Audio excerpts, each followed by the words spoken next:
Week one, we had a great week of football. It's Fat Boy LTE here, and we're going to be breaking down each and every game from this week, starting with the Ravens versus Bills.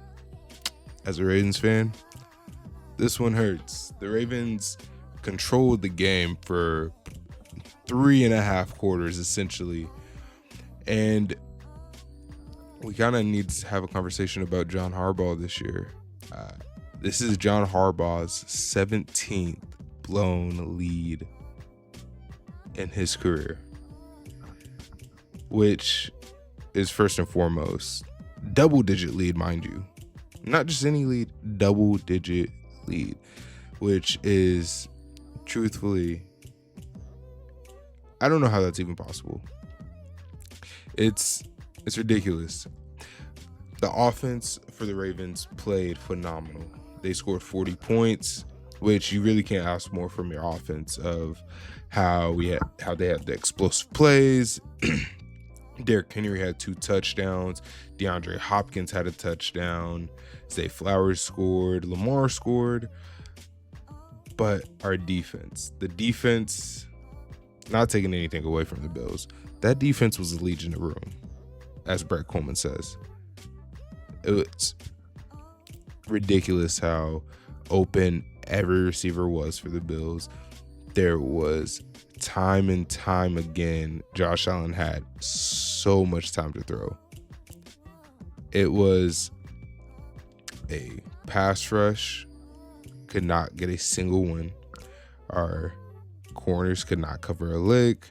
There was PI, there was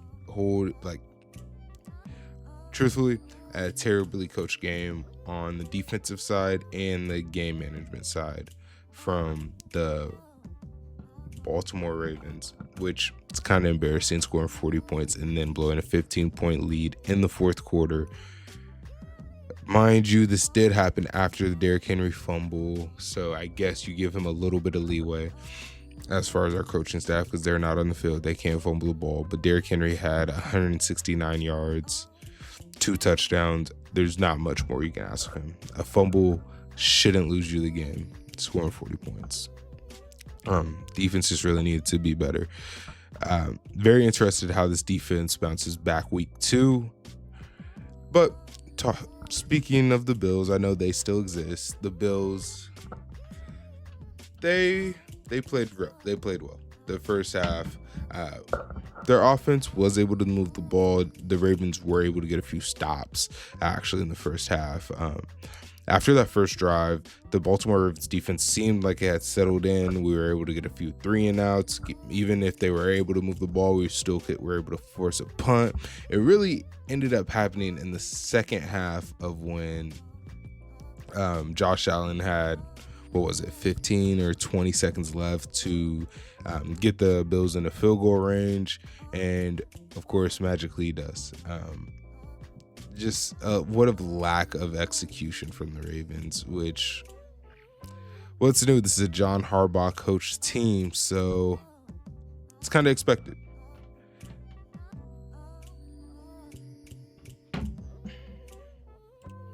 But good win for the Bills here. They are going to probably have the best record in the league just because of strength of schedule. They play no one in their division. The Dolphins, who I guess we can get into that game next. The Dolphins, what are we doing, Mikey McDaniel? I'm lost about the Dolphins. They're paying 2 receivers. They're paying their quarterback. And they put up 8 points. Which truly is ridiculous. I don't know how you only put up 8 points against that Colts. Colts are a good team. They're not that good, though. We got to pump the brakes here. You had Daniel Jones beat you 33-8. Speaking of Daniel Jones, what a performance. What a start for him. This is actually crazy if Daniel Jones is able to have a bounce back season as the way we think he could play. But we will see. I need more time before I anoint Daniel Jones as the next Sam Darnold. There's just It's Daniel Jones. We've seen him for, what was that, 5-6 years in New York, not being able to lead that team to really any success other than one playoff run. So with that being said, also we have a kind of a Daniel Jones clone who looks like out there in Detroit, Jared Goff. This Packers vs. Lions game, the Packers absolutely destroyed the Lions. Wasn't really competitive. The Lions were able to put a few drives together that kind of just ended up resulting out of nothing. They were able to drive the ball pretty much down the field. There's a time where they were able to get into the end zone, and then Jared Goff just threw a pick, the goofball. It's kind of frustrating. I'm kind of confused on the Lions. What's the plan? If Jared Goff is not able to lead this offense this year, you guys didn't really end up leaning into the Jahmyr Gibbs, David Montgomery. They were kind of held in check pretty much all game by this great Packers defense, which Micah looked good. Micah, that's what a pickup for the Packers. Really gonna be able to make them a Super Bowl contender. On to the next game. Let's talk about Denver. Let's talk about actually forget Denver. Let's talk about Kansas City Chiefs versus the Chargers. This game was, from a Chiefs standpoint, very frustrating. You lose Xavier Worthy 3 plays into the game. He ended up running into Travis Kelce kind of on a weird play. I believe it was going to end up being a rub route, trying to free either him or Xavier Worthy up. I believe it was for Xavier Worthy. I think they were trying to run the rub on Xavier Worthy, get him on a drag, because he is explosive with the ball in his hands. But the Chiefs just end up losing this one. There's not really much you could do here. In the second half, Hollywood Brown played okay. Does not look as explosive as he did before his injury last year. So we'll see where he stands at in this upcoming season. Maybe he just needs a few more games to acclimate himself. Maybe he'll be able to get back to that top end speed. But the Chargers, Joe Alt looked phenomenal. Joe Alt truly has the potential to be an all-pro left tackle this year, with Rashawn Slater out for the year. You kind of just worry about the right side of the offensive line and how Justin Herbert's protection will be on that side. I believe he'll be okay, just because of how elite of an athlete Justin Herbert is. And you kind of seen that on Friday with him able to use his legs, escape out of the pocket. It's always been for Justin Herbert more of a knowing when to use your legs and not always trying to force a pass down the field, because he is an athletic guy who is able to run for, truthfully, he has some of those same athleticism as Josh Allen. He just doesn't use it as much. He's similar size to Josh Allen, similar arm, similar speed. He just doesn't decide to use it. Especially you see him being able to break the pocket, roll out and get that first down. That kind of just ended the game for the Chargers. Good one for the Chargers. Chiefs offense looks rough. If Mahomes isn't able to break the pocket and make plays and extend, the Chiefs just really don't have a receiver who can really beat man. Travis Kelce did score this game, but really was on a broken coverage play. He ended up being wide open on our wheel route. So, I mean, it's the Chiefs, so they'll probably end up making it in the playoffs. But don't be surprised if they're that third team in the NFC West. All right, let's talk about Denver. Denver played the Titans yesterday. That first half, Bo Nix just did not look good. Just not good. not really taking all his reads. Sometimes was checking down a little too early. His play extension, of course, is always going to be there. He is an athletic guy who is able to roll out of the pocket at times. Just a slow start. Offense usually takes a little longer to acclimate itself, but you would hope against the Titans especially. But the Titans defense may actually be really good this year. So we'll see. Not gonna overreact, but if the Denver offense does look similar to that all year and their defense is playing on fire, of course they can still be a playoff team. But to really be one of the contenders or considered a contender, I just need to see more from that offense, more from their playmakers. The running game, RJ Harvey did look really good. He busted, I believe it was like a 50-yard run. So he's looking good as their rookie they drafted this year. But I think we just get to taper expectations down a little bit. And we just got to see what ends up happening further into the season. Another game I really want to talk about this week is the Bengals versus Browns.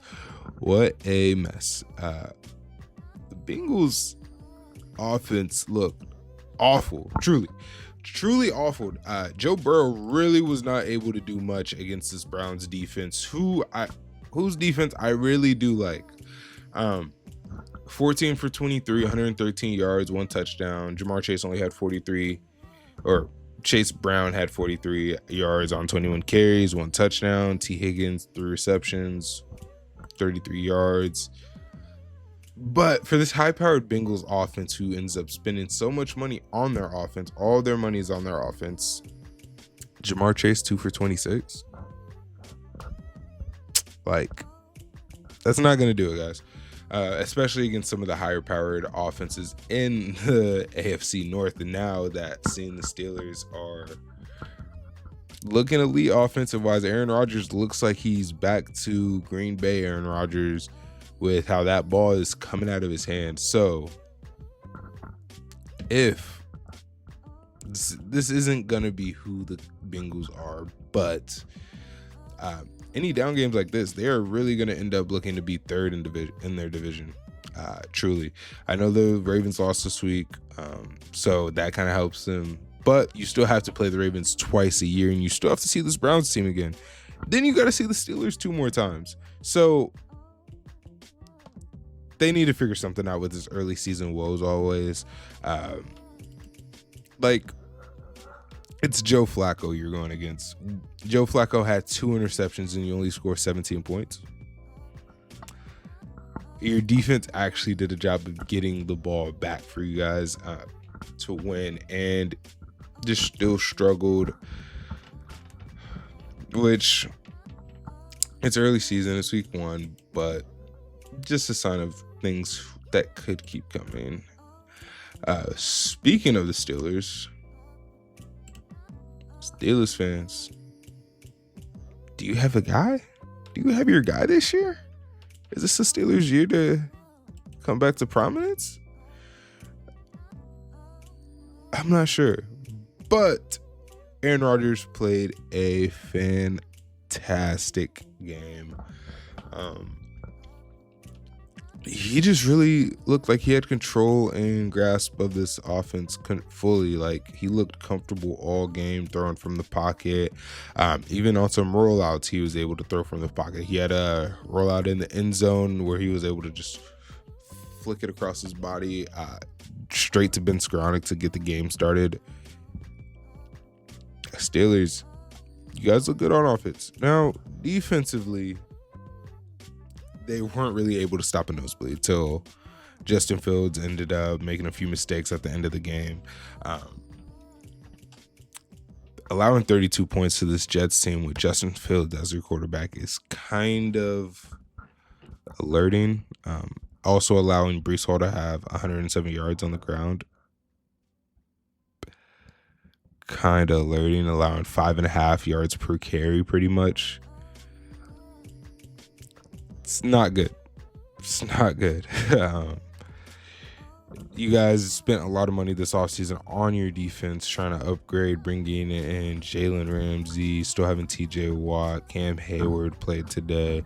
I know Deron Harmon, their rookie, was out today, but relying on a rookie, especially when your front seven's already so good, and not being able to stop the run, could be a bit concerning. Maybe Cameron Hayward's actually showing regression this year, which is totally plausible.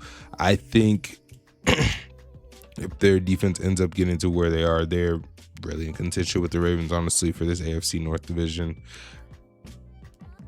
Next game we're going to talk about is this 49ers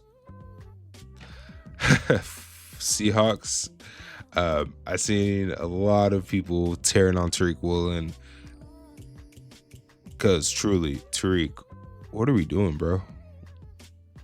You have 2 interceptions, pretty much. You're in the right place to at least make a play on the ball twice in this game and give up a 30-yard pass to Ricky Parcells, and then giving up a touchdown to their tight end,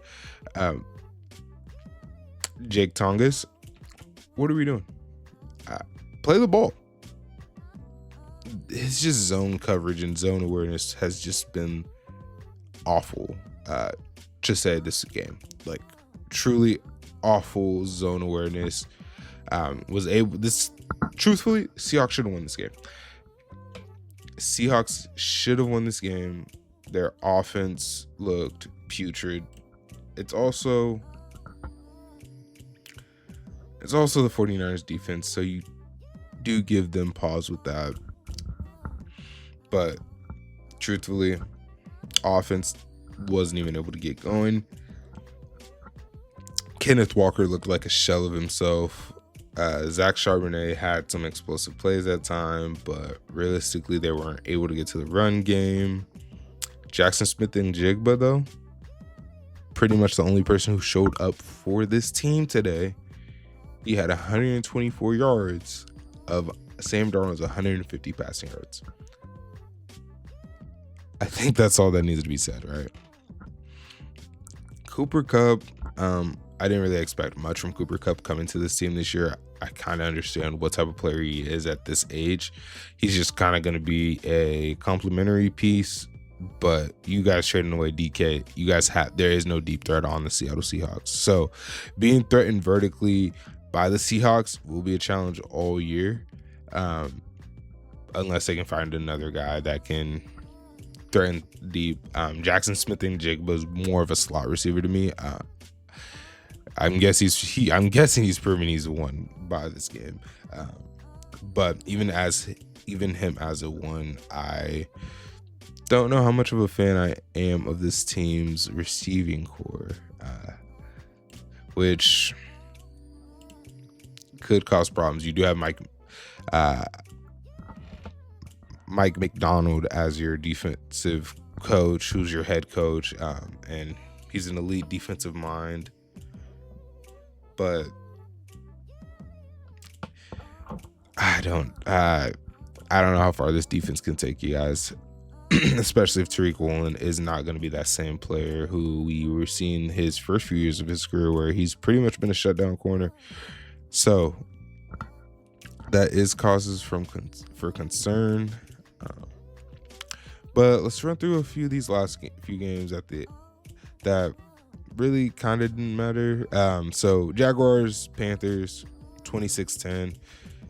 Jaguars kind of showed that they were just a better team. Liam Cohen gets his first win as a head coach. Panthers look really bad in that first half. They kind of make a little bit of their offense flowing in the second half, which gives you some optimism for week 2. Cardinals, Saints are the Saints. Don't really expect much. Kind of disappointed with the Cardinals not being able to wrap this game up pretty much in the third quarter. Only scoring 20 points against the Saints defense, which has other than Cam Jordan, who's on the Saints defense. They have a good linebacking core, but realistically, you should be able to put up more than 20 points on the Saints team. Just kind of disappointed. Kyler played okay. Marvin Harrison Jr. sighting though. Marvin Harrison Jr. played a really good game this week. 5 receptions, 71 yards, 1 touchdown. Played pretty well. But it's the Cardinals. I don't really expect much. Raiders beat Patriots. Patriots just weren't able to really get the offense going. Drake May had a few mistakes. That's kind of why they lost this game. Kind of on Drake May, kind of not on Drake May. Yeah. Vikings, Bears, though. Bears really controlled this game all the way to the third quarter. And then JJ McCarthy just turned it on. He looked awful in that first half. Truly looked like a bottom 5 worst quarterback in the NFL. Truly. While Caleb Williams started off on a complete polar opposite. I believe he started 10 for 10, did not miss a throw in his first 10 passes. He looked really good in the first half. Then the second half, it's like, what happened? Like a flip switched and he was just forgot how to throw the ball. Another thing with the Bears team, they weren't able to get the running game started at all. Caleb Williams was your leading rusher with 58 yards, which really don't want to have that as your quarterback being your leading rusher, unless he's an elite rusher like a Lamar Jackson, a Josh Allen, a Justin Fields, which Caleb Williams is a good athlete, a really good athlete. He's not on those guys' tier though. So you want more from that. You want more out of your passing game. Pretty much was a struggle all the way around for this team in the second half. Putting up 14 points is good, yes, but the defense giving up 21 points in the fourth quarter because of Caleb Williams' pretty much ability to not make a throw in that fourth quarter, and kind of just blew this game for them. This would have been a nice win for the Bears to win to start the season opening, but caps off to JJ McCarthy. I was really questioning if he was their guy in the first half. That's why I guess you got to let the games finish. But good win for the Vikings. Bad loss for the Bears. Having this game in control. Up 17-6 going into the third quarter. You can't do that. You can't lose this game. But that's going to be my week 1 recap, guys. I'm Fatboy LTE. I'm going to be dropping videos weekly, possibly daily. Who knows, really? But we'll be back soon with another recap. I'll talk to y'all later. Peace.